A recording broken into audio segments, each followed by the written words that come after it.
praises to Yahweh, Bahashim, Yahweh Shai, Bahasham, Rakah, Kadash, Babakashah, Babakashah, Babakashah, Nathanliah, Hakamah, Yadayath, Wathabawan, Iwad, Babakashah, Babakashah, Babakashah, Yahweh, Bahashim, Yahweh Shai, Bahashim, Rakah, Kadash, Tawada, Amen. Barakatha Yahweh, Barakatha Yahweh Shai. Okay, today we are going to talk about Israel, the Israelites again today. Today we're going to focus on, the other day we spoke about confusion of faces, because we wanted to make it clear that although 90% of Israel, and we say that 9 out of every 10 Israelites will come from the ancestors from slavery and from those that went into and the indigenous people of the Americas. So you've got the Native American Indians. I might just quickly show you in it while I'm here. 90% of Israel, of the Israelites, will come from these people here, the indigenous people of the Americas, yeah, and these people here, what they call African Americans, or ancestors from slavery that are in the Americas, whether it's North America, South America, Canada, or throughout the continent of the West Indies, so the Caribbean, yeah? Throughout the islands of the Caribbean. Doesn't matter where they are. If they're in the Caribbean, throughout the Americas. It's all of those people basically whose ancestors are from slavery. So for instance, my parents are from Jamaica, came to England. They came to England in the 60s, my parents. So they're descendants of slaves, basically, yeah? So it doesn't matter where we are today. If we're living in Europe, in England, in France, if you are descendants from slavery, if your ancestors come out from the West Indies, or if your ancestors come from the west coast of Africa, Nigeria, Ghana, Congo, Senegal, Sierra Leone, Mali, what's the other one? Guinea, Gabon, Benin, all of those places on the west coast of Africa. If your ancestors came from there, then your probability that you are Israelite. It's only those that are living in Africa that come from the south or the east or the north who live in the west are Africans or Hamites. But those whose ancestors are part of the slave trade are Israelites, yeah, as prophesied in Deuteronomy chapter 28 verse 68, yeah. We will be taken back to Egypt again by way of ships, and we were sold as bondmen and bondwomen, and no man shall buy us, which means no man shall free us, because only Yahweh can free us from this bondage that we're under. But this is Israel, not him. Don't worry about him. Don't get confused with him. That's a straight up thing, or that's Donald Trump. But basically what I'm trying to show you here, these are your Israelites. This is what Israel would look like. Yeah, this is what Israelites would look like. This is who they were back then, and this is who they are today. Same again with the Native American Indians. This is what they look like today. This is who they would be back then. This is who they are today. They haven't changed who we are, except through our complexion. Some of us have got a little bit lighter than what we are, and some of us are mixed amongst the other nations. And I explained that to you in Confusion of Faces. But 90% of Israel will come from these people here, the Native American Indians, and all the ancestors, all those people, ancestors that went into slavery, yeah. While you have a 10% remnant of Israel that will be amongst Caucasians, Arabs, some will be Africans, Hamites. Out of that 10%, will make up those. Some will be Chinese, some will be Japanese, because that is just the reality, yeah. Because we have mixed amongst the other nations, but 90% of us will come from here. How do we know that the Israelites are people of color? How do we know that they're not? These are not Israelites. These are Israelis. These are Jewish, calling themselves Jewish, yeah, ish, which means to pertain to.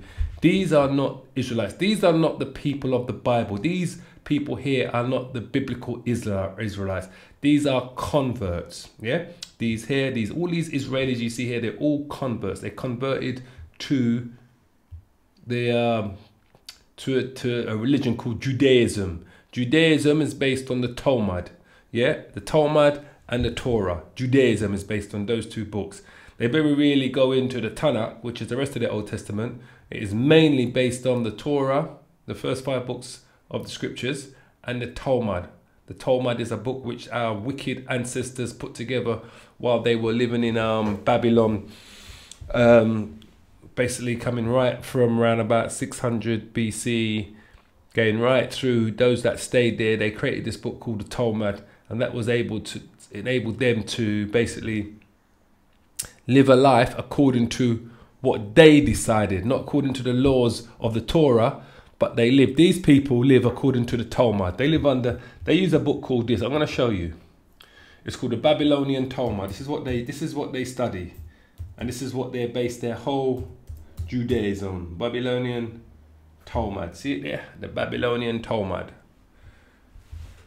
Now this is what they live off of. The term Talmud normally refers to the collection of writings named specifically the Babylonian Talmud, Talmud Beve, although there is also an earlier collection known as the Jerusalem Talmud. Yeah, but this is what they live at. It says that what's the difference between the Talmud and that. The Torah is the Hebrew Bible, and while some people think of just the 5 books of Moses, the Torah refers to all of the Hebrew Bible, including such books as Joshua, Psalms, and the Book of Ruth. Well, the Torah is just the first 5 books, because the rest of it is called the Tanakh. Yeah? Because the first 5 books are the laws, and the word Torah is a Hebrew word. It means the laws, the book of the laws, and all of the laws to do the Hebrew Israelites are in the first 5 books. And the Talmud is a compilation of the historic rabbis discussing or debating what the Torah means. So the Talmud is a book that they built, that they put together while living in Babylon. That's why it's called the Babylonian Talmud, under the oppression of Nebuchadnezzar. Those that stayed behind and didn't come back to Jerusalem to rebuild the temple, which was the second building of the temple. Yeah, they didn't come back to do that basically in that year. So this is what they got. They have the Talmud. What is the Talmudic law? The Talmudic law is a law that is derived from the Talmud, based on the teachings of the Talmudic sages. See Talmud or Talmudical amendments for the information. See IAT law or Institute of Content. So this is it here. Like I said to you before, this is the Babylonian Talmud. This is what it is. Until the adverts, it says the Talmud's instructions learning from is the central text of the rabbinic Judaism. Yeah, has been the mainstream form of Judaism since the 6th century AD, after the codification of the Babylonian Talmud, growing out of the Pharisaic Judaism. That's what it is. It's a rabbinic Judaism. Is based on the belief that at Mount Sinai Moses receives the power from the Most High, the written Torah. All right. So this is what they base themselves on. These people here, the Talmud. Yeah, this is what it's not the word of the Most High. It's not the word of the prophets. It's not the word of Yahushua. It's the word of our wicked rabbis who stayed behind during the Babylonian captivity after Nebuchadnezzar was defeated by Cyrus or Darius. Hold on, let's get this right. He was defeated by Cyrus or Darius. Let me quickly look. 1 sec. In Esther. Esther will tell me. So, if we quickly go. Nehemiah will tell me as well. Right?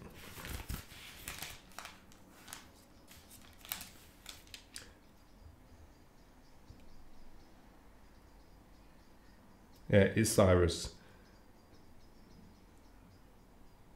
The palace that is in the province of the Medes, the road that was there.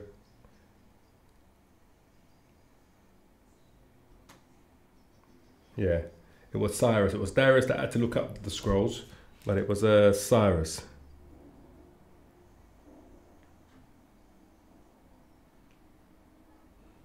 Yeah, so it was. I'm quickly to show it to you. It's like I tell you, man, we don't like to do these things unless we're showing you.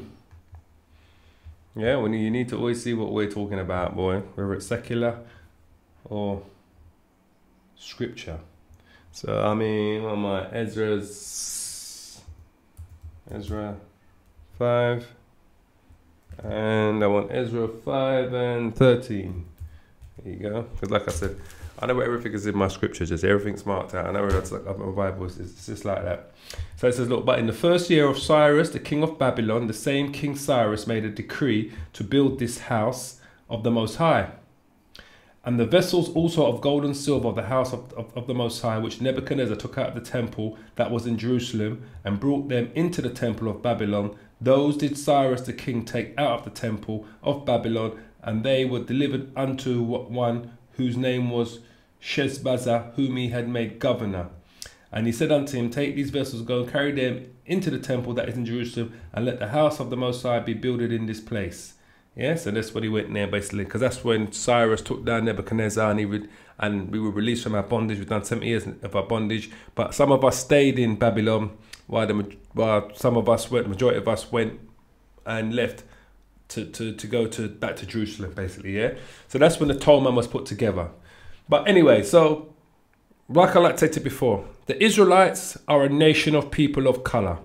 For a lack of a better word, they are black and brown people, or they're different shades of brown, however you want to put it. They are not Caucasians, right? They are not Chinese. They're not Africans. They are not Japanese. They are not these so-called twiggly-haired devils call themselves Israelis. They are these people here. These are your Israelites. These make up the 10 lost tribes of Israel. Yeah, that's who they're looking at here. And these are the other two tribes, Benjamin, Levi, and Judah. Those are these looking at. So this is Benjamin, Levi, and Judah looking at here. And here you're looking at what they would say the 10 lost tribes, or 9.5 tribes, however you want to put it, basically. That's who they are there, because Levi was split amongst all of the tribes. Yeah? So that's why they're called the 10 lost tribes, because Levi was split amongst the northern kingdom and the southern kingdom. Yeah? But these are your Israelites. These are not Israelites. These are Israelis. But we say once again that some of Israel, a handful of Israel, probably out of the whole nation that's going to receive salvation, out of the 1/3 of Israel receive salvation, probably 5 to 10% of them are going to be of the other nations. So some of them will look Caucasian, some of them will look Chinese, but that's going to be a very minute number, but it'll be a big enough number for you to distinguish, say, where did all those people come from? Just like it tells you in the book of Revelations, chapter 7, yeah, when it says people different tongues and so forth, and that different kindred, different tongues, and they was asking the Lord, who are those people? What they are oppressors, and the Lord said, well, we are mixed up amongst some of the nations. Some of us will look like those other nations, and that is a reality. But this is the base of Israel. All of these people here, these are the Israelites. These are your Israelites. These are your Israelites. These are not Israelites. These are Eastern European Khazarians. Yeah, they got nothing to do with Israel. They're from the Middle East. So we go back to the beginning. We see where the Most High first created man. So it says there, Genesis 2, chapter 7. It says, and the Most High says, and Yahweh, power, formed man of the dust of the ground and breathed into his nostrils and breathed life, and man became a living soul. So we know the dust of the ground, the earth, is different shades of brown, dark brown, ruddy brown, like that rich golden brown, you know, that rich kind of, you know, that rich soil that you get, that golden brown color. Yeah, but we know the soil of the earth, when it says it makes out the breath from the soil of the earth, if we look at the earth's soil,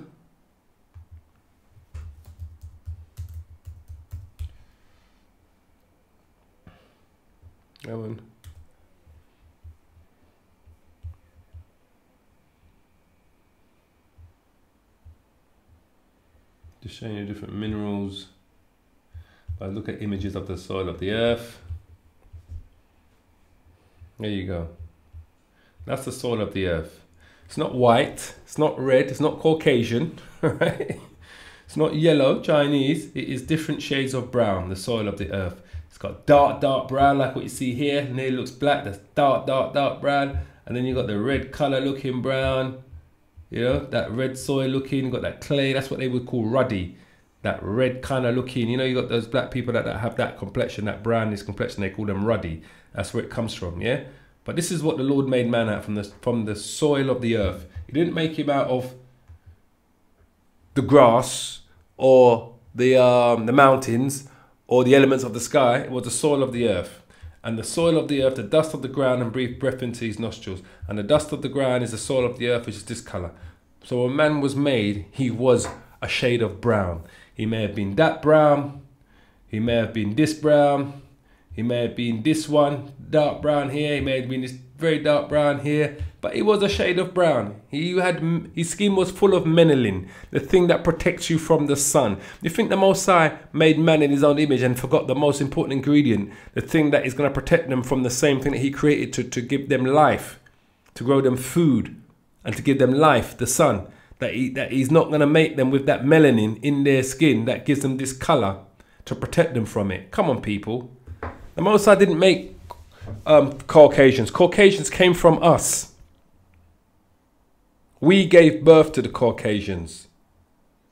Yeah? They came from us. We didn't come from them. They came from us. We have the genes to create every nation. And we're the only people that can do that. So that's where it all kind of started, basically. So we know the Most High's people were people of color because they were created from the soil of the earth. So then we're going to move on to different examples in the scriptures that are showing you that the people of the Bible are black people. For lack of a better word, I say black people. Otherwise, we say people of color, Negroes. Yeah, these are the people of the Bible. Well, sorry, Ezra. These are the people of the Bible. These are the Israelites. Whereas these people are in the Bible as well, but these are Edomites. These are the wicked that the scriptures speak of. These are your Edomites. These are the wicked that the Bible speaks of, what you're looking at here. Yeah? So they are in the Bible, and they are also Hebrews, because they are Hebrew Edomites. They're not Hebrew Israelites, they're Hebrew Edomites, who later on became a nation of Khazars. So these are the wicked that the Bible speaks of that we're looking at right here.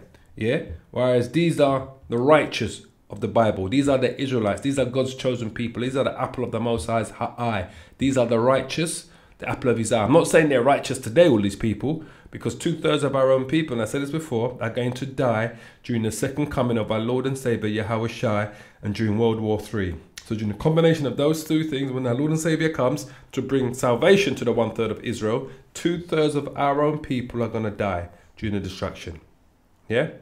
So, but these are your Israelites. These are the chosen. These are the apple of the Most High's eye. So, Exodus 4 and 6. And Yahweh said furthermore unto him, Put now thine hand into thy bosom. And he put his hand into his bosom, and when he took it out, behold, his hand was leprous as snow. Leprous as snow, his hand had lost all its pigmentation. That was Moses. He had become now, looked like a Caucasian. He had lost all his pigmentation, right? And then he said, Put yet thy hand into thy bosom again. And he put his hand into his bosom again, and plucked it out of his bosom. And behold, it was turned again as his other flesh. So it came back to being like this. Listen, it's no trick for him to go and show the Pharaoh. Or when I say trick, there's no power in him going to show Pharaoh. If Moses was a white man and he put his hand in the bosom of his clothes like this and he pulled it out and it came out just a little bit whiter than the white it was before. No, darling. Moses was a black man, is a black man, and will always be a black man, a person of color as a Negro. Yeah? When Moses did this in front of the Pharaoh, he was a black man, because Moses was raised by the Pharaoh's daughter as his own son. And you could not pull off raising the Pharaoh's daughter.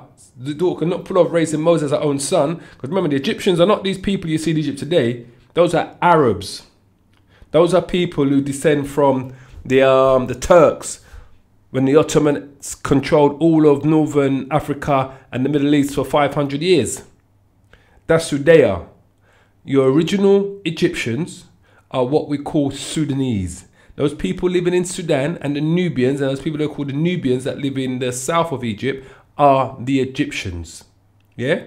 So, when Moses was raised by Pharaoh's daughter as her own, she could not pass off a Caucasian white boy as her son.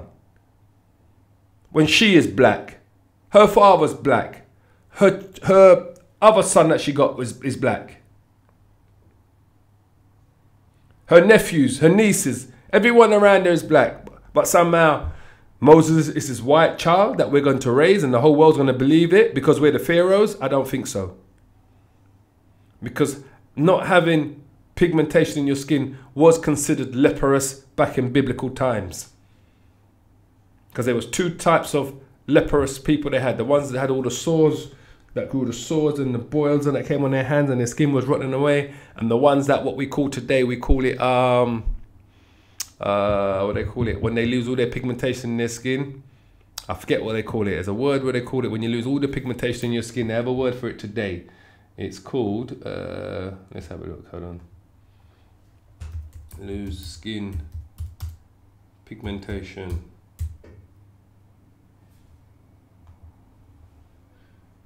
What's it called? That's it. Vitiligo. That's what it's called. Vitiligo. Alright? So, we can even show you specific images of it. There you go. There you go. That's the trick Moses did. When he made his hand go from brown to white, that's the trick he did there. Exactly what you see there. That's the trick Moses did. But his whole hand has gone white. Can you see that, people?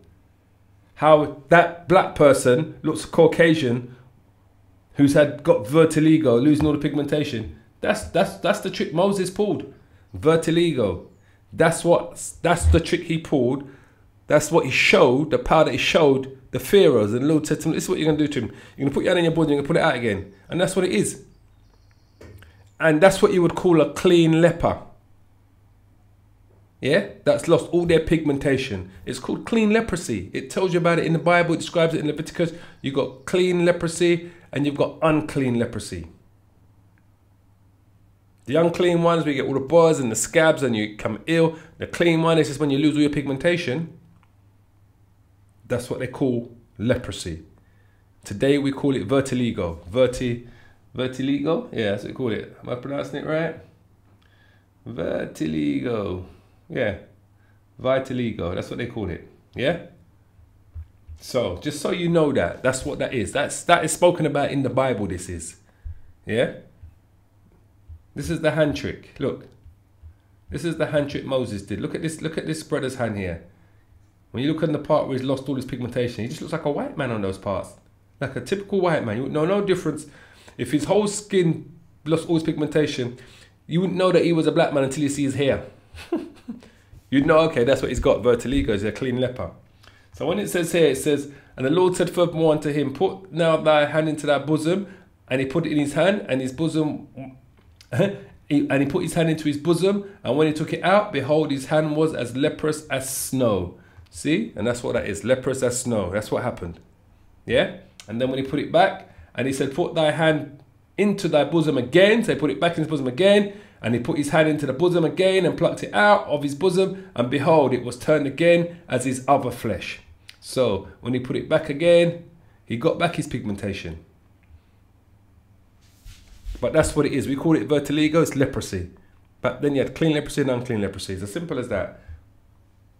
So we're going to go to, we're going to pull out some scriptures here. Amos, what do I want? Amos 9. Whoa. Amos 9. It's 9 and 7 I want. Okay. Now, this is the Most High talking to the children of Israel. Are ye not as the children of Ethiopian unto me, O children of Israel, says Yahweh? Have not I brought up Israel out of the land of Egypt, and the Philistines from Captor, and the Syrians from Ker? So we've been, are you not as the children of the Ethiopians unto me, O children of Israel? So we've been described as being like the children of Ethiopia. And the children of Ethiopia, which are not Israelites, they are Hamites. But why have we been described to be like the children of Ethiopia? Because of this.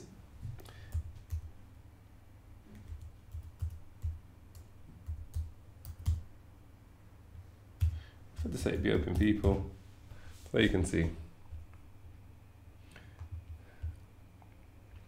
Because basically Ethiopians are what? Niggers, black people, people of color. The Lord is describing us to say that, are you not like the children of Ethiopia? The Ethiopians there. People of color. So we're described here in Amos 9. It says, are ye not as children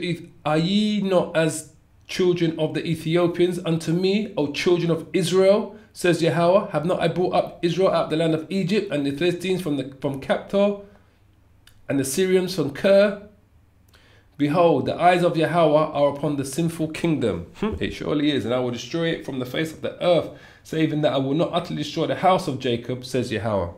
So, right there, we've been described as looking like the children of Ethiopia, because they are people of colour. So now we're going to go to Job 30 and 30. Because we want to pull out the scriptures that show you that the Israelites are a nation of colour, people of nation of colour. Job 30 and 30. My skin is black upon me, and my bones are burned with heat. Right? So, Job says, my skin are black upon me. So, shakar. Right? We look at the word shakar, is black. To be black of skin. I mean, come on, people. Though the idea of the duskiness of early dawn, to be dim or dark in color, be black. To be or become black. Well, you can't become black. You're either born black or you're not, unless the Lord put it on you to become black. My skin is black and draws away from off me. So it tells you quite here, right? To be black of the skin, shakar. All right. So what does he say? What did Job say? I don't know how people think they can get out of this. Job says, where are we? My skin is black upon me, and my bones are burnt with heat. So Job is saying, my skin is black upon me, because Job is what we would call a Negro. For Esau, they would call us a nigger. And for the rest of the world, you're a black person. But like I said, none of us are actually black. None of us are the colour of that back colour of my screen. We're all different shades of brown. Some of us are dark brown that may look black, but they're not black. And some of us are fair light skin. Light. Because some of us are, you know, just trying to see, get out of that old wicked. Just trying to see if I can see, just see a different complexions of our people, man. See that? Melanin all gone. That's what you call a clean leper. Clean leper. No, I mean, just look. Some of us are fair skin. Look at that. Red, we call that red skin. We say, oh, red skins. That's what we call them. Alright? Because of their fairness. But that's Israel. That's what you look at. That's the children of Israel. Yeah? So, if I go back to it, it says shakar, my skin is black. My skin. He's telling you, is black upon me. So Job probably was a dark-skinned man. Job probably was a very dark-skinned person. Yeah, he probably was a very dark-skinned person, Job. Yeah, and my bones are burned with heat. Because he was suffering back then, Job, before the Lord made things right with him. Yeah, no fault of his own. His fate was being tested because Satan wanted to test Job's fate. So, quite clearly, right? My skin is black upon me. So we're going to go on to Lamentations. Lamentations, what do I want? Lamentations 5 and 10.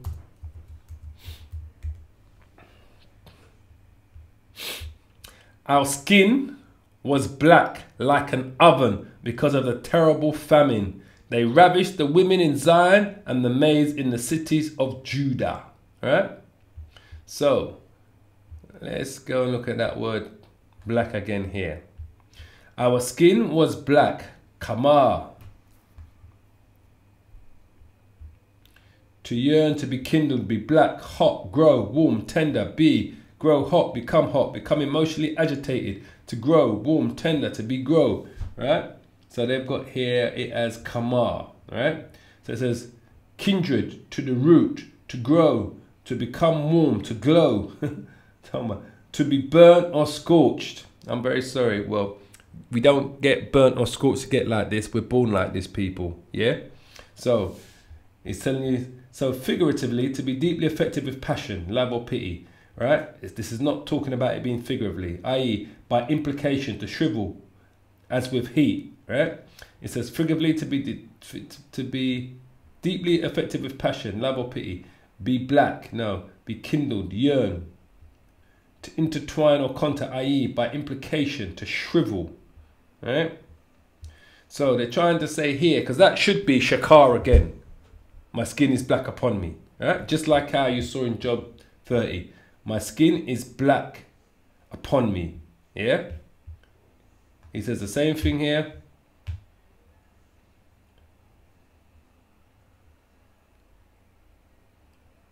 Where are we? Our skin was black. See? So that should be shakar. Like an oven, because of the terrible famine. Because during a famine, black people, people of color, do get darker. Skin starts shriveling up. Some of us even get that, like that grey darkness, but they get darker during a famine. And if you don't believe me, you look at those little kids in Ethiopia or throughout Africa who have gone through famine, or those that are in Yemen right now, and you can see it as they get skinnier and they get weaker, they get darker. Yeah, their skin becomes that greyish, darkish colour. Yeah, our skin was black like an oven because of the terrible famine. Yeah, so like I said, that should be shakar. Shakar shouldn't be kamar. That should be this word here. Shakar. That's what it should be. Not kamar. But you have to know how to cipher these out, basically. Yeah. So that's another indication in Lamentations, where they're showing you quite clearly. It says it quite clearly in Lamentations. It says, our skin was black like an oven because of the terrible famine. Right? Simple as that. So now we're going to go to Jeremiah 4 and 2. Sorry, Jeremiah 14 and 2. Because the Hebrew has different words for saying that your skin is black. You've got shakar, you've got what's the other ones? You've got shakar. I forget the other one in Hebrew. It'll come up in a minute. It'll come to me in a minute. Oh, that's what I'm looking for. Qadar. You've got shakar and qadar. Right? So qadar is the other one. They are black. Right? So it says, let's go back to scripture. It says, Judah mourneth, and the gates thereof languish. Yeah? So it means, when it says Judah mourneth, it means they're in problems. They're in a whole heap of problems. They're mourning. They're in problems, difficulties. And the gates thereof languish. So the gates thereof languish, right? The reason why it says that, because when you enter the cities during biblical times, going back in those times, at the gates were the leaders of the city. So they would always know who was coming in and who was leaving the city. Yeah? So when it says on the gates thereof languish, it means they're leaders. Because there are no leaders at the gates. So that's why it says on the gates thereof languish. Because there are no leaders at the gates to greet who's coming in, who's going out and so forth. The leaders are the ones that pass judgments on certain things, or they pass it on to their judges or their people in authority who deal with those sort of things. But the leaders normally are at the gates of the cities, or overlooks the gates of the city. So when it says in the gates thereof languish, it's talking about their leaders. They are black, look at that, unto the ground. Right? So they're black, hold on, unto the ground. So let's go back and get their soil, right? Let's go back to their images. So this is the ground. This is the soil. There you go. This is your soil. See that? This is your soil.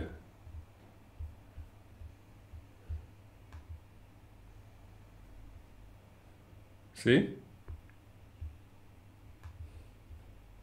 Look at that. That's your soil. So it says, let's go back. It says, Judah mourneth, and the gates thereof languish. They are black unto the ground, and the cry of Jerusalem is gone up. Yeah? So they're black unto the ground. All right? And when we went into Genesis 2 and 7. I think it was 27. It was that.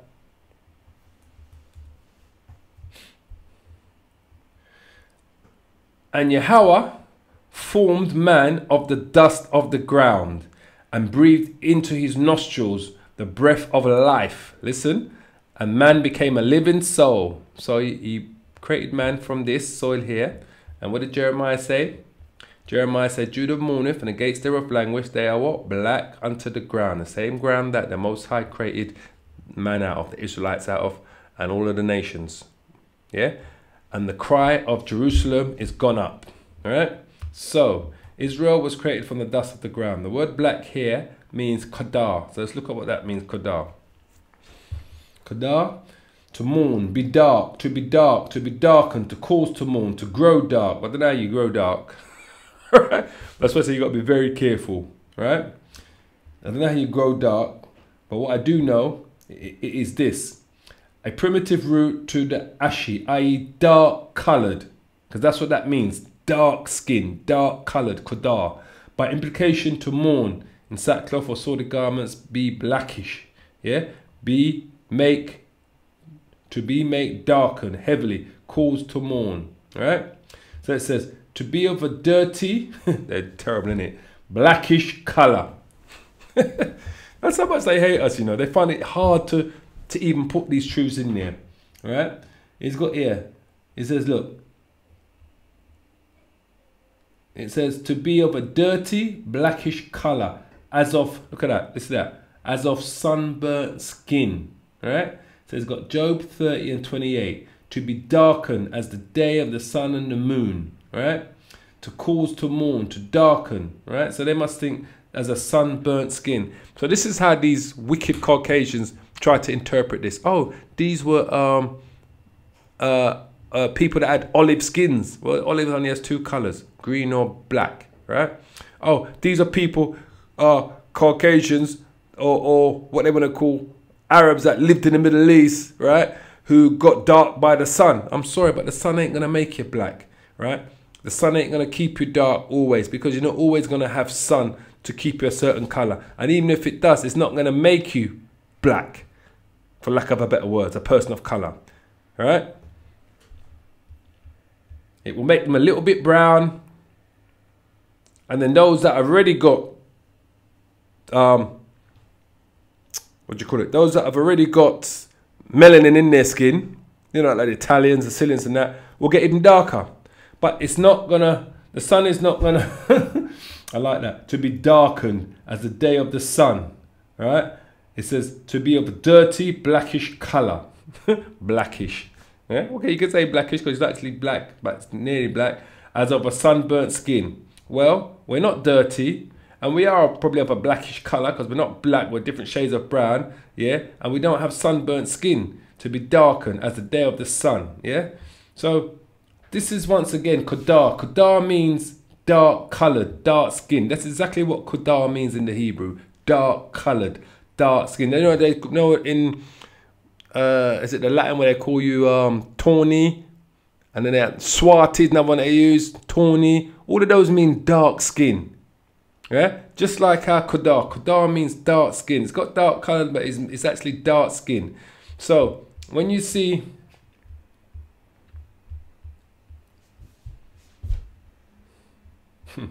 see,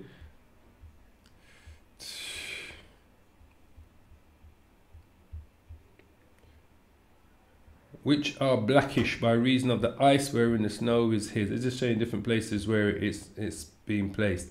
Let's go to Jeremiah.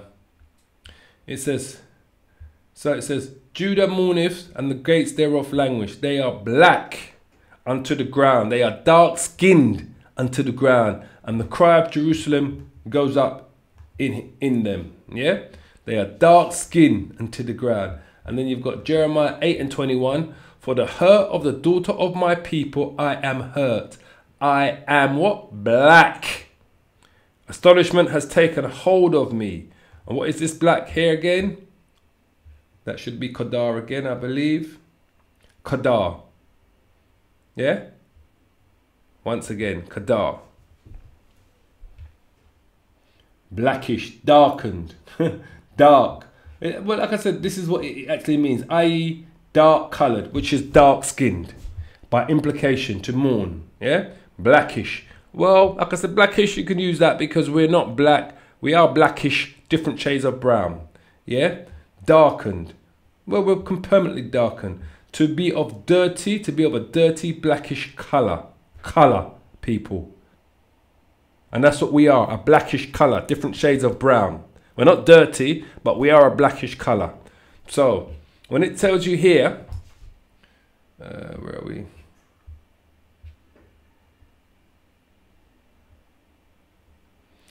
For the hurt of the daughter of my people and my hurt, I am black. I am black. Astonishment has taken hold of me. So, he's showing you right here, whoops. For the hurt of the daughter of my people am I hurt. I am black. Not Caucasian, not white, not red, not what they call those Chinese yellow people, right? And Japanese, right?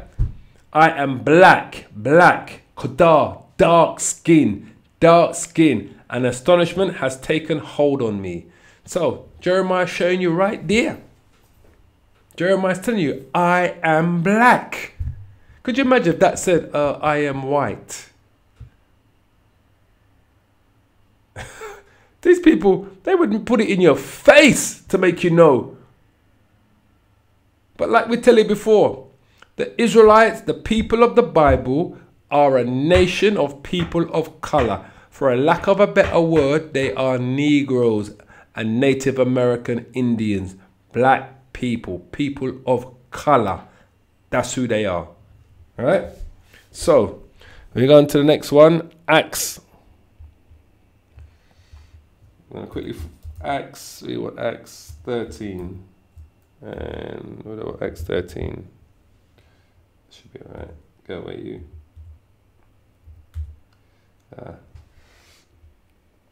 Acts 13. Okay. Now there was in the church that was in Antioch certain prophets and teachers, as Barnabas and Simeon, that was called Niger.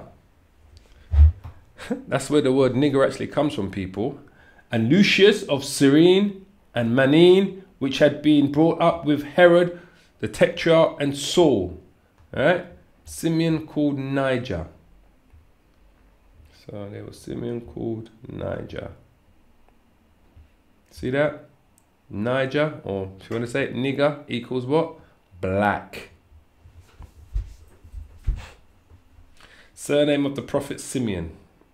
Niger. That's where the word nigger comes from, people. Yeah? There's another G there, but that's where it comes from. Nigger. Because those people, this is how they pronounce it, those crackers in the south. Nigger! Come here, nigger! Nigger! That's where it comes from, the word Niger. Black.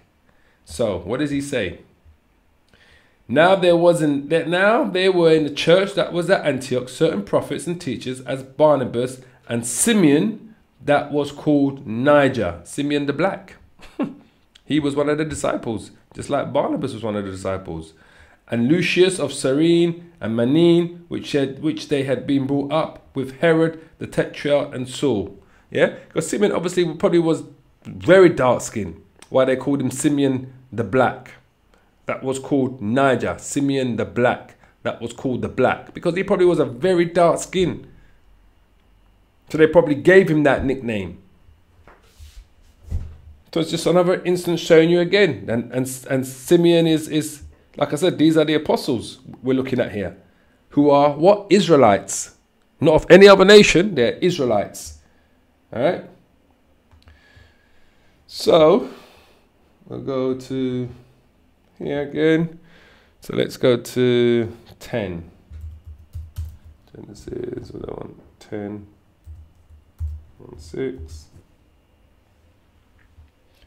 And the sons of Ham were Cush, Mizraim, and Put, and Canaan. Those are the sons of Ham. Yeah? Just to show you. Because they always had to say, oh, you guys, Ham is the only black person. So what they're trying to tell you is that Noah and his wife had 3 sons. Ham, Japheth, and Shem.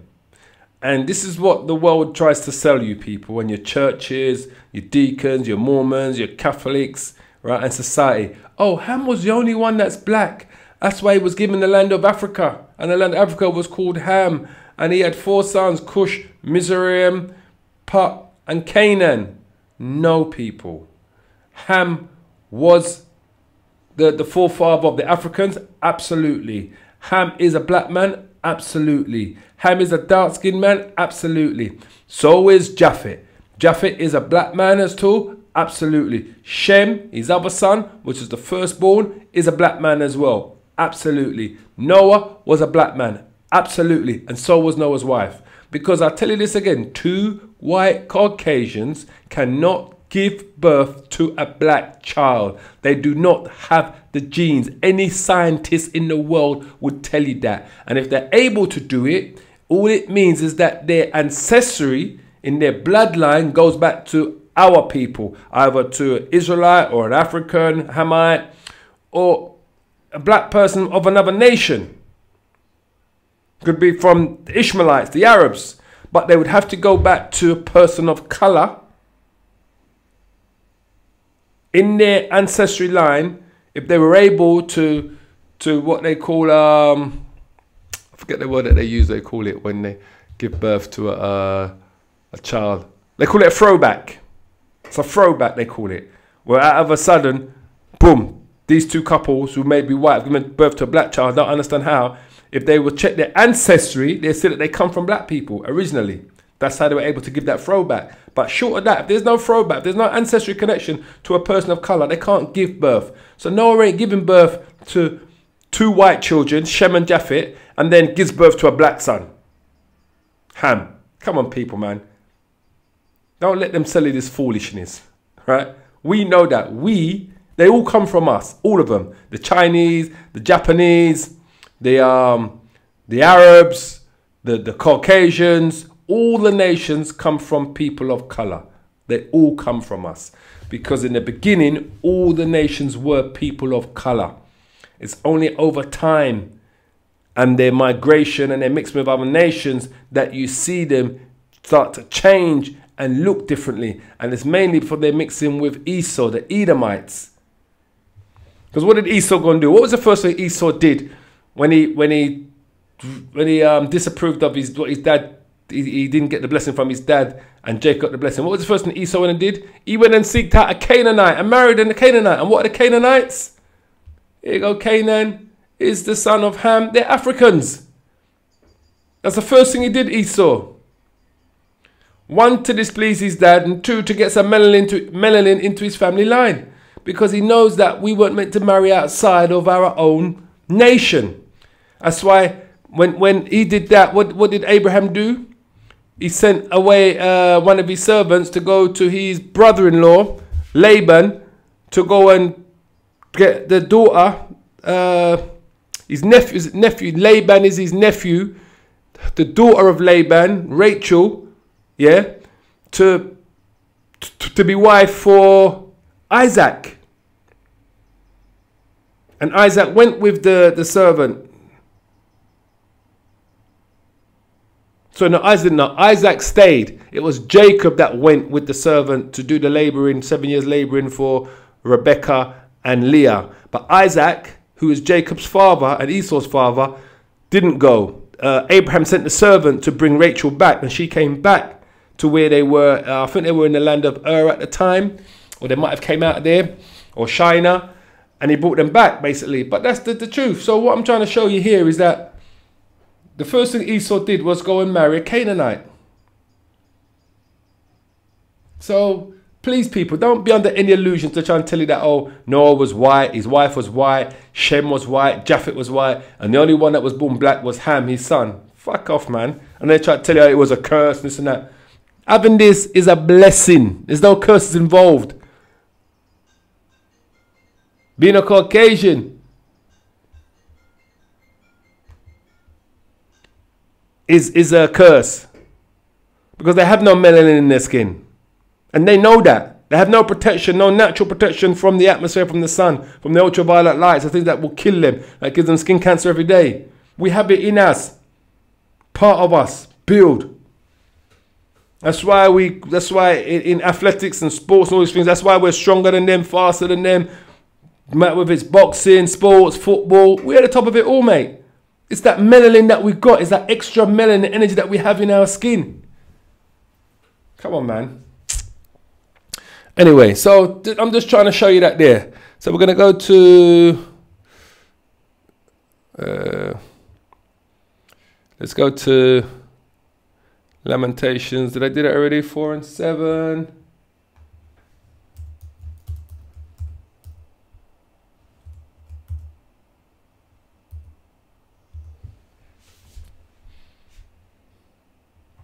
Her Nazarites were purer than snow. So we're in Lamentations chapter 4 verse 7. Her Nazarites were purer than snow. They were whiter than milk. They were more ruddy in body than rubies. Their polishing was of sapphire. And what is ruddy again? We've look. I'm gonna show you something here, right? That's what I said to you. Got to, when you're dealing with the blue letter and the Hebrew, you got to be able to decipher where it's gone wrong. Because in some places it has gone wrong. Or it's tried to give you a different meaning of something where when we look at the etymology of those words, we find out, oh, the blue letter's wrong because that's not the original meaning of it. So what it says, look, it says his body is ruddy, Adam. To be red, to be rubbed red, dyed red, reddened, to cause to red, to glare to red, right? So it should actually be Adama. Ruddy like the ground. Because Adama means from the ground, right? That's what it should actually be, because I'll show you. Hold on. Genesis 2.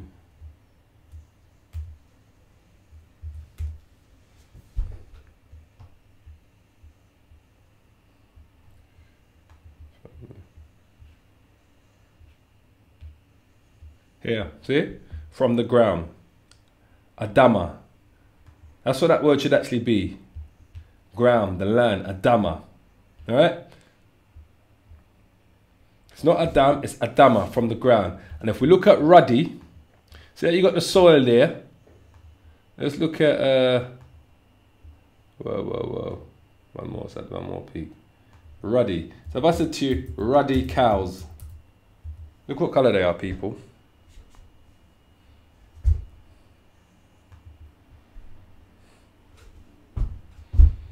They're not red. They're not. I've got something red I can show you. Right, because this is the trick that they try to make you see. If you don't look up, research these stuff, basically they're not red like you see here. See? I'm looking for red, it's right in front of me. I love it. It's not red like what you're seeing up here with the mouse is, yeah? See the mouse is moving? It's not red. When it says ruddy, it's talking about the ground. Why the ground? Because the ground is... What do these cows look like? Let's go back to the earth soil. Do not these cows look like these different shades of soil that you're looking at? Look at these shades of soil. Look at the cows. Because this is ruddy. It's those, ruddy is that reddish brown colour. We call them people that have that ruddy complexion. We call them redskins. That's what we actually call them. From the West Indies, those people that have those fair skin or these reddish brown skin colour, we call them fair skin. Or, sorry, we call them redskins. Can you believe it? So look at this. The cows, so this is what ruddy should be. It should be, where are we? Sorry. It's got here Adam, right? They've got the word Adam. It's not Adam, where it says red. It should actually be, because it says, look, once found, their faces were whiter than milk, ruddy to be red, right? To show red in the face, i.e. flush or turn rosy, be dyed. No. We know what ruddy is. Ruddy is a reddish brown from the ground. But this word here, ruddy, it should have been Adama, from the ground. It shouldn't be Adam for red, it should be Adama, which means from the ground. Yeah, this is what it should be. Adama. Just like how you see here in Genesis. And it says, where are we? 2 and 7, sorry. And the Lord formed man of the dust of the ground. That's what it should be, Adama, not Adam. And this is why the elders always say that we need to try to learn the Hebrew and understand it, because it can trick you up in certain places. So we have to seek out diligently and find out, okay, because what they're saying ruddy is red. We know ruddy is this. This is ruddy, right? When you get that, see these people here? See that? That's ruddy. That's the complexion of King David. That's ruddy. That's what you're looking at there, which is just like the soil, the ground. You've got different shades of the soil from the ground, right? So you've got like that one here. That's like ruddy. Yeah? You've got different shades of soil. So let's see another one from the ground. There's another kind of ruddy looking one. But that's what it is. That's what ruddy is. That's what it is. It's not red, what they're trying to sell it to people. Yeah? So when you hear, where are we? Go back. When he says here, her Nazarites were purer than snow. They were whiter than milk. They were more ruddy in body than rubies. Their polishing was of sapphire. Right? Because it's talking about, it says, for the punishment of the iniquity of the daughters of my people is greater than the punishment of the sins of Sodom, that was overthrown as in a moment, and no hands stayed on her. Right? Because this is talking about the Israelites. Nazarites are Israelites. Yeah, they're the ones that don't drink nothing that comes from the vine. Who was a Nazarite? Samson was a Nazarite. Yeah? Didn't drink everything from the vine. Did no alcohol. Past his lips. Didn't cut his hair.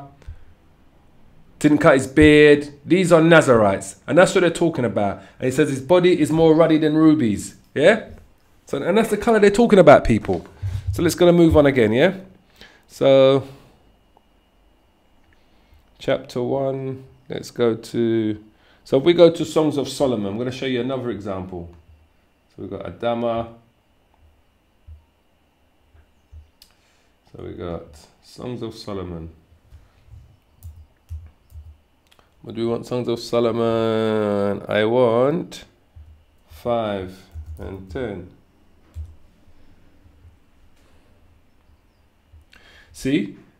Right, so this is Solomon talking. My beloved is white and ruddy. When he says white, it means pure. It's not talking about skin color, because I tell you already, said no white person is the color of this. We see my mouse moving, is white. Color of A4 paper or a lily white shirt. I'm sorry, none. It says the chiefest among them. He's the chiefest among 10,000. Right? His head is as the most fine gold. His locks are what? Bushy. See this? Bushy. And what? Black as a raven. That's Solomon. We're talking about King Solomon, this is. Right?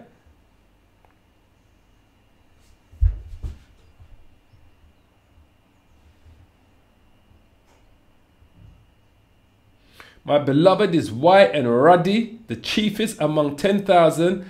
His head is as the most fine gold. Bushy. See the bushy here, yeah? See it? Nice and bushy. Right? Bushy. And what? Black. See it? Black as a raven, people. This is us. Right? So if we look up the word ruddy again here. They've done it again. See? Adam. Right? Red, ruddy, of man, horse, heifer, garment, water, lentils. Red, ruddy. Adam. Right? It should be Adama, of the ground.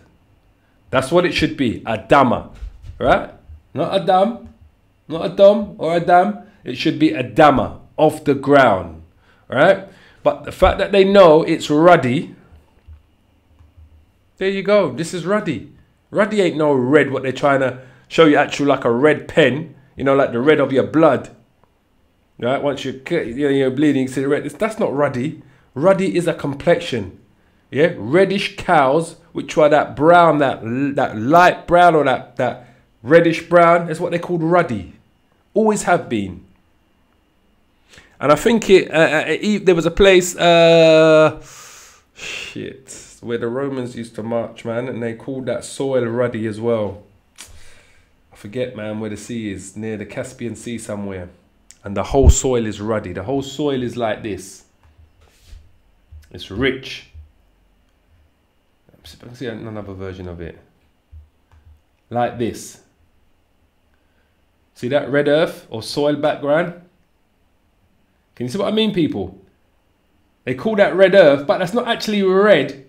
It's that rich reddish brown. So they call it red earth, right? This is ruddy. See? Red lantern gravel, soil texture. Can you see that? And just so you can understand, it's not actually red. It's that reddish brown. It's not red, it's this. Look at this boy's skin. This is ruddy, you know. Ruddy skin color. It's in scripture, right? This is ruddy. Look at this and look at the soil. Can you see what I'm trying to show you? This is why I say to you that that actual word should be, it should be Adama. Adama of the ground. Yeah, ground as general, because they were comparing him to the soil of the ground, the rich soil of the ground, Solomon. Yeah, and when he was speaking about him, when they were speaking about Solomon speaking about himself, he was speaking about comparing himself to the soil of the ground. Yeah, and when they were speaking of, where are we? In Lamentations, about the Nazarites being purer than snow, which just means, like I said to you, purer than snow. They are whiter than milk, which is their purification. When they say they're whiter than milk, it's not talking about their skin color. That is actually talking about how pure they are. When it says they are whiter, to be dazzling, to be a glow, you see? Because that's what they were. They were like a glow. They stood out.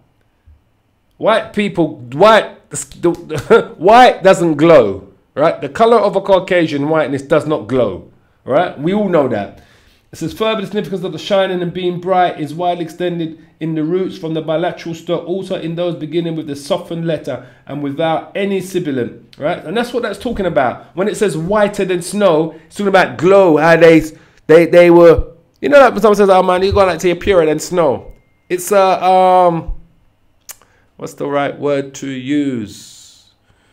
It's I can't find the right word. You know what I mean, though? I can't find the word. I know what I want to say, but it's gone. The word is trapped in my mind. It won't let it out. All right? But that's all it is. It's another way of saying how someone is pure.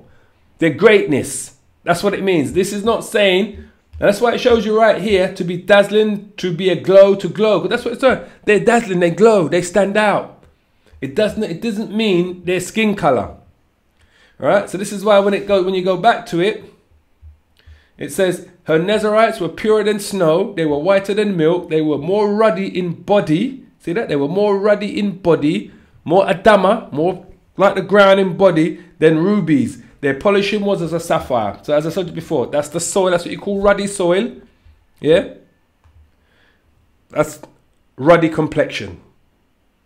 Solomon, King David were ruddy in their complexion. So they had the complexion of one of these two boys. Oh, very, very similar to them. Simple as that. And this is why we've got to do it. So they, like I said, they put Adam, say, oh, he's red. No, he's not red. So white people who accept that they're red, when we're talking about ruddy and King Solomon and King David, say, yeah, we're definitely, it's talking about us. So we're white and it's not we're red. Yeah, we're red. Yeah, we know you're different shades of red. Just like we're different shades of brown. But this is not, ruddy is not the red that you're thinking. The red of the skin tone of a white person, when they see through their skin, their veins and their blood, when they become red, when they blush, when they're hot, when they're sweating, you know, when they're embarrassed, whatever, and their skin and they're red, they're naturally red. In the cold, they're naturally red. When the sun hits them, they're naturally red. It's not talking about that red. It's talking about Adama, the ground, ruddy. The ruddy that we're talking about is like I showed you there. These are the ruddy complexion. I showed you the ruddy cows. And this is what you would consider ruddy soil. All right? That's ruddy soil. Simple as that. So, I'm going to keep moving.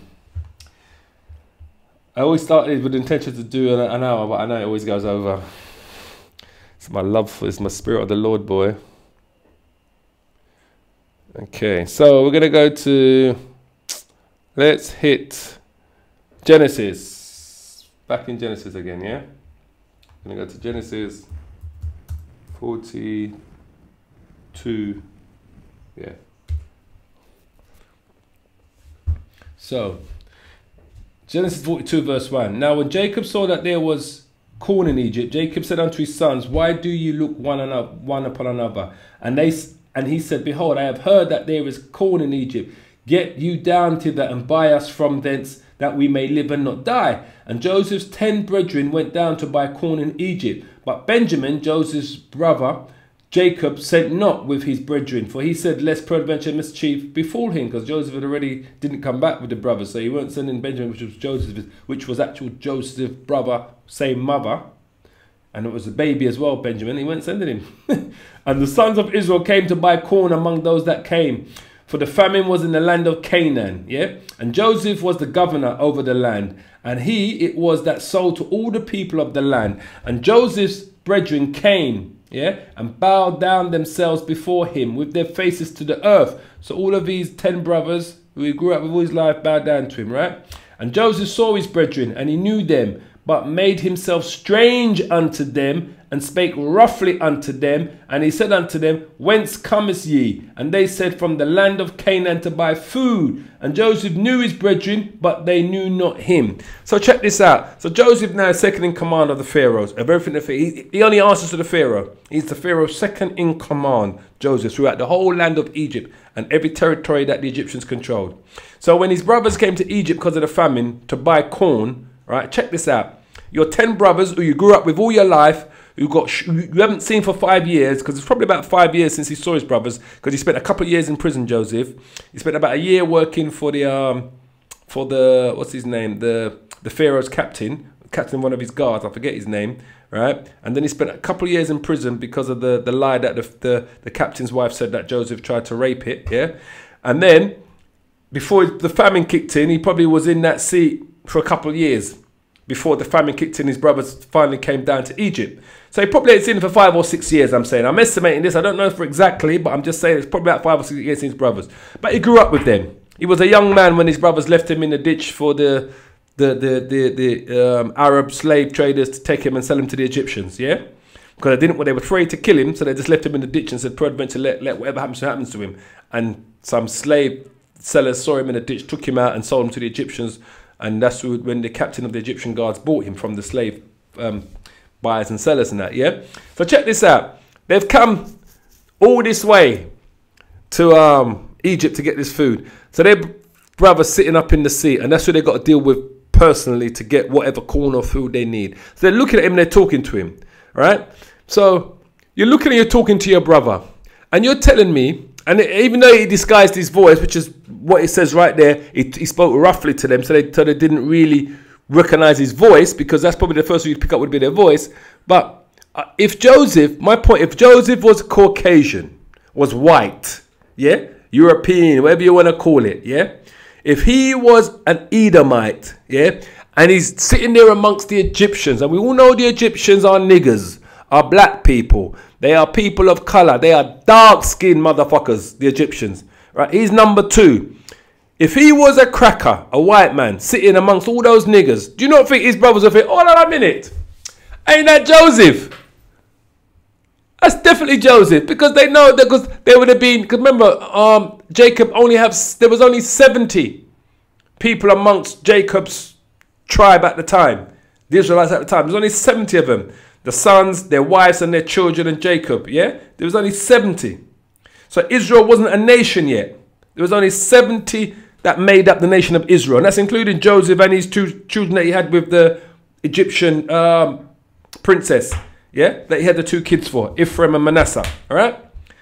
So, out of the 70 people of their own nation who, according to these Caucasian, these Europeans, are meant to be white, right? So if they're saying the Israelites were white, and there was only a group of 70 of them at the time when they came down to Egypt, and the brothers came down first, Do you know if they would have spotted their brother? Hold on a minute.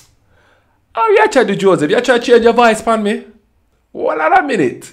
If you don't recognize you, your little blue eyes them and your pale skin, they would have called him out long time. They would have known that was their brother.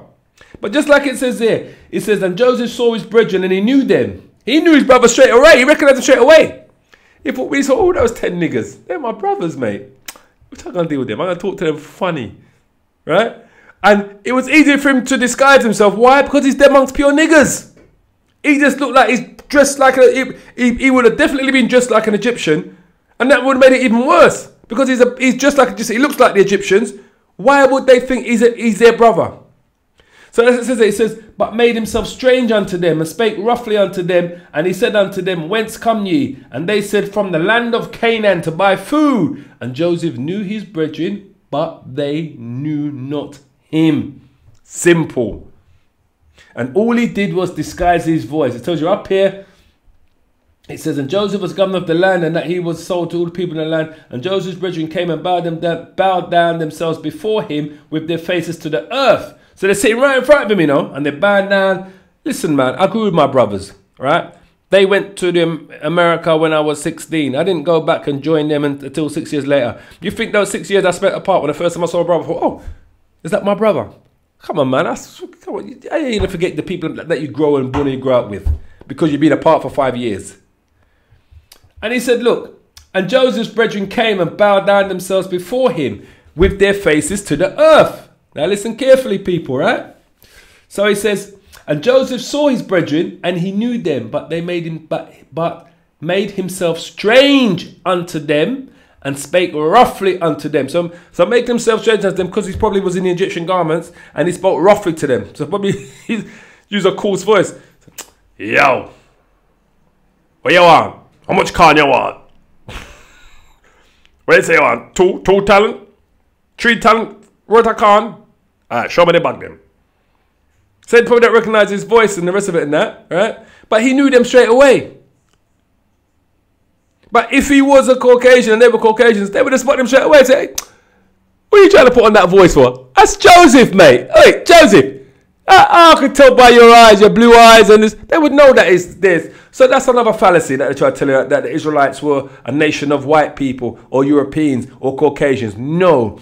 The children of Israel, the children of the Bible, are a nation of Negroes and Native American Indians.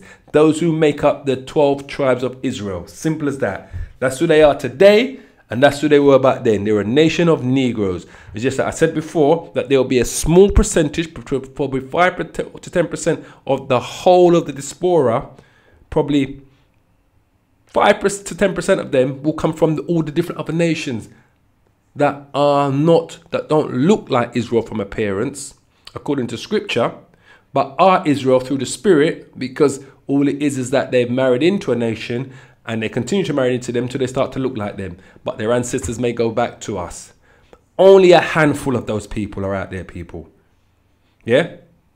The majority, 95% of Israel are your African Americans, all those from the West Indies that went to slavery, and the Native American Indians in North, South America, and all across Canada.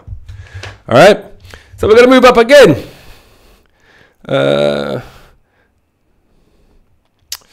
Let's go to Samuel 16.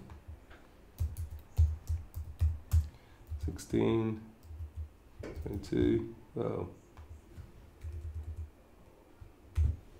Psalm 16 and 22. Whoa. What happened there? Right, let's go find it like that. Samuel, where are you? Samuel, you're over here. Looking past you. Boom, boom, boom. No, you're right here. Yeah, because it's First Samuel's, isn't it? I believe it is First Samuel 16 and 22 that I want. It may be Second Samuel's. Okay, and Saul sent to Jesse, saying, let David, I pray thee, stand before me, for he has found favor in my sight. Yeah? And it came to pass, when the evil spirit from the Most High was upon Saul, that David took a harp and played it. Is that what I want? I think it's the second one I want. I may even be wrong. I believe it's the second one in 16. Oh, no. Hold on a minute. I'm saying 22. Here it is, 12, sorry. Not 22, 12. Okay. And Samuel said unto Jesse, this is when the prophet Samuel was looking for the replacement of Saul, who the Lord said, go and see a man called Jesse, because one of his sons is going to be the new king. He's going to take over. He's going to be the new king, and the line of Judah is going to come from there. All right. Well, Saul was a Benjamite anyway. He wasn't a Judite. Yeah. So, and Samuel said unto Jesse, and here all thy children. And he said, there remaineth yet the youngest, and behold, he keepeth the sheep. And Samuel said unto Jesse, send and fetch him, for we will not sit down till he come thither. Right? And he sent and brought him in. Now he was ruddy, and withal of a beautiful countenance, and godly to look to. And the Most High said, arise, anoint him, for this is he. Right? So, David there described as ruddy. We already showed you, ruddy. See King David there? Ruddy. That's what his complexion would have been. That would have been his complexion. With a big afro. Bigger than mine's probably King David's afro was. Yeah? Just like the soil, ruddy. Just like it shows you here. Samuel 16. And he sent and brought him. Now he was ruddy. Just like the ground, Adama. Remember what I said? It should be Adama to the ground. Yeah? Adama and not Adam. Yeah? That's what it should be. Adama to the ground. That's the Hebrew word. Yeah? And he sent and brought him in. Now he was ruddy and with all of the beautiful countenance and godly to look to. And the Most High said, and Yahweh said, arise, anoint him, for this is he. This is the new king. So we're waiting to return, boy. So we're going to go to... Where we're going to go to from here? Yeah, Isaiah. There's a few more we're going to throw in there. Isaiah. What do I want? 29. 29 and 22, I believe.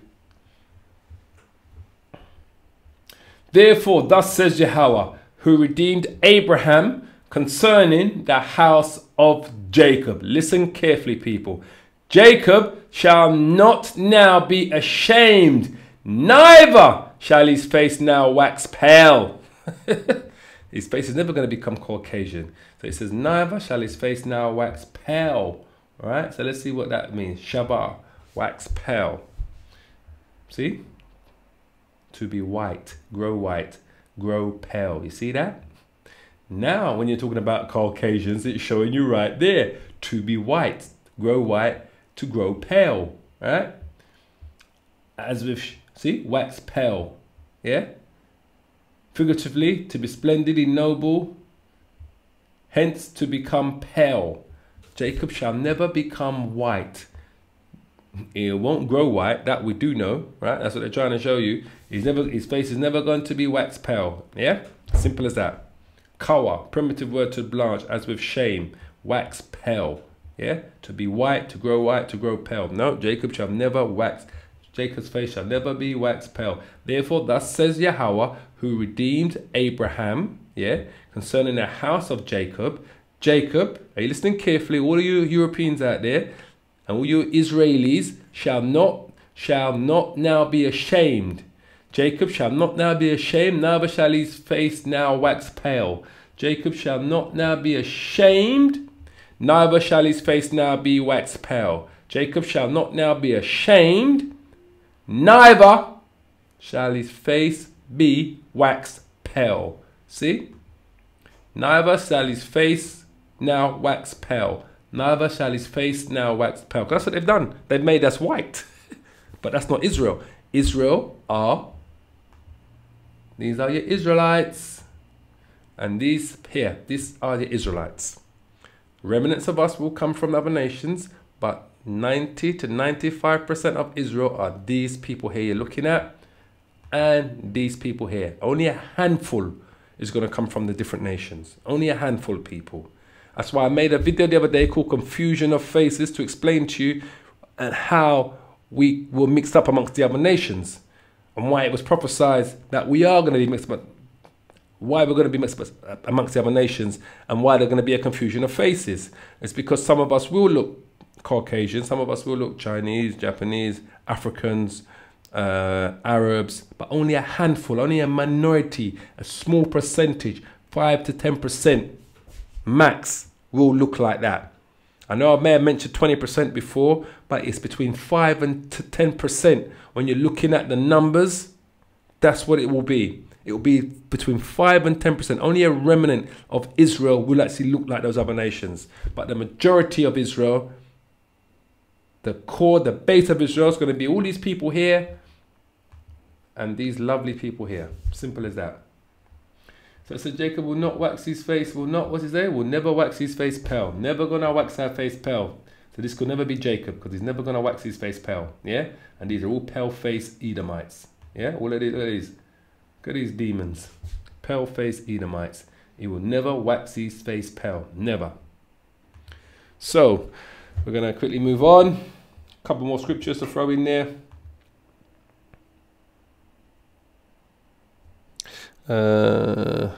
Acts 21 I want, yeah, 37. Okay, Acts chapter 21 verse 37. And as Paul was to be led into the castle, he said unto the chief captain, may I speak unto thee?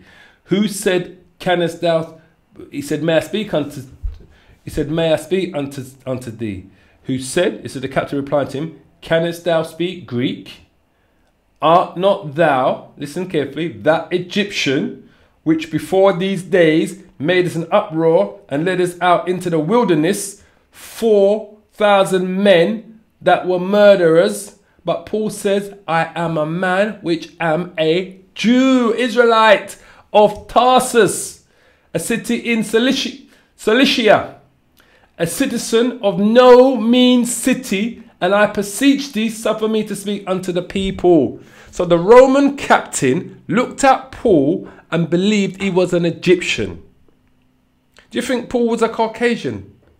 When that Romans looked at him and thought he was an Egyptian. And the Romans who conquered the Egyptians, who defeated them, defeated the Greeks to take control of Egypt. Yeah, the Ptolemies. It was Augustus. First it was Julius Caesar. And it was Augustus, sorry. It was Augustus that finally defeated Mark Antony, who sided with her and that. Yeah, because she was the pharaoh and she was a Caucasian, Cleopatra. But the people, the Egyptians, were niggers, black people, people of color. So when the Roman soldier said to Paul, listen carefully, he said, and as Paul was to be led into the castle, he said unto the chief captain, may I speak unto thee? And this is the reply of the captain, who said, canst thou speak Greek? You're thinking, what the fuck? Can you speak Greek, motherfucker? Right? Because if he looked like a Greek, he would have been Caucasian. Right? So this is what that captain's thinking. Well, the only way he speaks Greek is if he's a Caucasian, because the Greeks are Caucasian, the Edomites, like the Romans, basically. Yeah? So, and he says, art not thou what? That Egyptian. This is what the captain is saying to Paul, which before these days made us an uproar and led us out into the wilderness, 4,000 men that were murderers. So he thought he was an Egyptian, right? By how he looked, because I don't believe for a second Paul was dressing like an Egyptian, because he was a Pharisee, and he was a hardcore Pharisee who was persecuting all the followers of Yahushua before he saw the light going through on the road to Damascus, and he was blinded for 3 days. And when he had his sight restored, he realized what he was doing, that he was truly killing the followers of the Son of the Most High, and he hated himself for it. So he would have never been dressing like an Egyptian, because Paul knew who he was. Hence why he says in the next verse, but Paul said, look, I am a man which am a Jew. So we didn't know that, because they stole identity from us.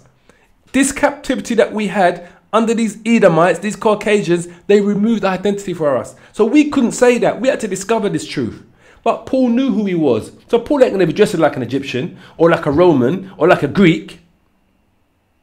He dressing like an Israelite, having his garments on, with the fringes at the bottom of his garments, wearing his garment. He'll be just like an Israelite. He's not going to be just like an Egyptian. He'll have all of this. He'll have the fringes on the front of his garment, the fringes on the back of his garment. He'll have it all lined with the blue silk going all the way around the garment. He's not going to be dressing like no Egyptian. So for the Roman soldier to mistake Paul for an Egyptian is because of the lovely colour that we have. I love the scriptures, man. I truly do. It just fills my heart. It's the only thing that fills my heart with all the fuckery that's going on, boy. It's the scriptures. It's the word of Yahweh Hashem Yahushai.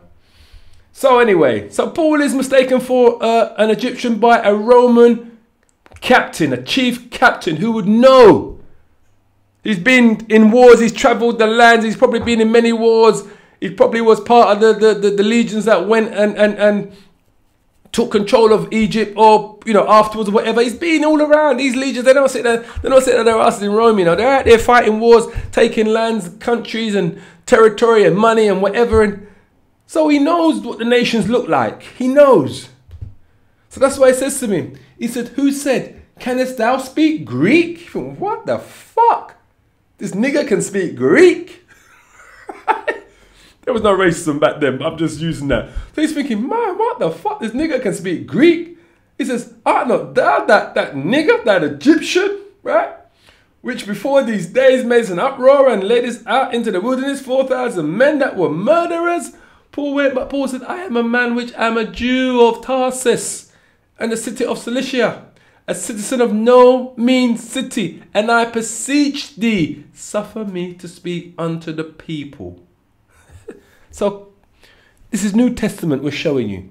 The Israelites are a nation of Negroes, Native American Indians, people of color. They are not Caucasian white people, Eastern Europeans that you see in the land today. These are Eastern European Caucasians. These are Israelites. These are Israelites, the people of the book. Come on, people. So, I'm black. So, I'm going to finish on one more scripture. If I can get the Maccabees up. Just to show you how wicked these people are, right, before I finish. Oh no, hold on. It's here, isn't it? I want to go to just two scriptures in the Maccabees. So I want chapter 3, verse 8, and I want verse 48. Maccabee. I'm going to finish on this one. So second Maccabees I want, or first Maccabees? I think it is. Let's have a look. Chapter 3. I think it's chapter 3, verse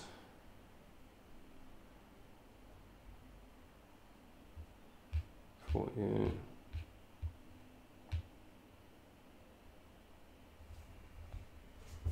So this is what they've done to us, people.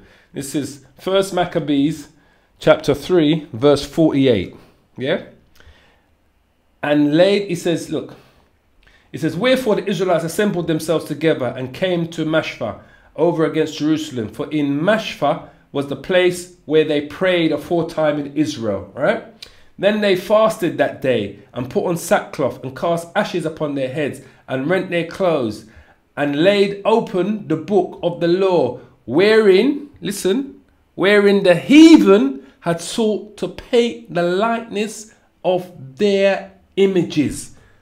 So they was even trying it from back then to paint the likeness of their Caucasian images into our scriptures. Because back then the books would have had like one page of writing and then another page probably with a picture of it describing an illustration of what that page was talking about would be in a picture. So those were how most of the books were written back then. They have illustrations and writing. So it shows you right here. It says, and they laid open the book of the law. The book of the law is what? This is the book of the law. Yeah? The scriptures. The first 5 books. Yeah? The Torah. Yeah? The first 5 books of the Bible. Yeah? The first books of Moses. Yeah? This is the book of the law. Right? The first books of Moses. Yeah, so he laid open the book of the law, wherein the heathen, which are the other nations, had sought to what? To paint the likeness. Look, had sought to paint the likeness. Look, I'm going to highlight this for you. Had sought to paint the likeness of their images. That was their plan. And that's what they did today. They changed everything from black to white. During the Renaissance, they did that. They removed everything that was pertaining to the children of Israel, to the Israelites, to the people in the Bible, to the kings and the rulers of Europe and throughout the Western Hemisphere world. They changed the likeness of all of these people from black to white. That's what Renaissance means, yeah? Renew, rebirth. That's what we call iconoclasm. Look it up. Iconoclasm is when you change images from one likeness to another. And this is what these Caucasians did. So even back then, during the times of the Maccabees, they opened the book of the law wherein the heathen had they'd looked to change, to paint the likeness of their own images in our book. Whereas today, they actually did it. They changed all the images of the people that are in this book, and they say, oh, this is what that person really looked like, that person, when they wasn't. They were all Negroes, black people, those that went into slavery, Native American Indians. Those are the Israelites, the children of Israel. These devils here are not Israelites. These are Eastern Europeans. These are the children of Israel here. These are your Israelites looking at right now. These are the Israelites looking at right now. These are the children of Israel looking at right now and right here. So, on that note, without no further ado, all praises to Yahweh, Ba'ashim, Yahweh Shai, Ba'ashim, Rikah, Kadash, Tawada, Amen. Barakatha Yahweh, Barakatha Yahweh Shai. Yeah? All praises.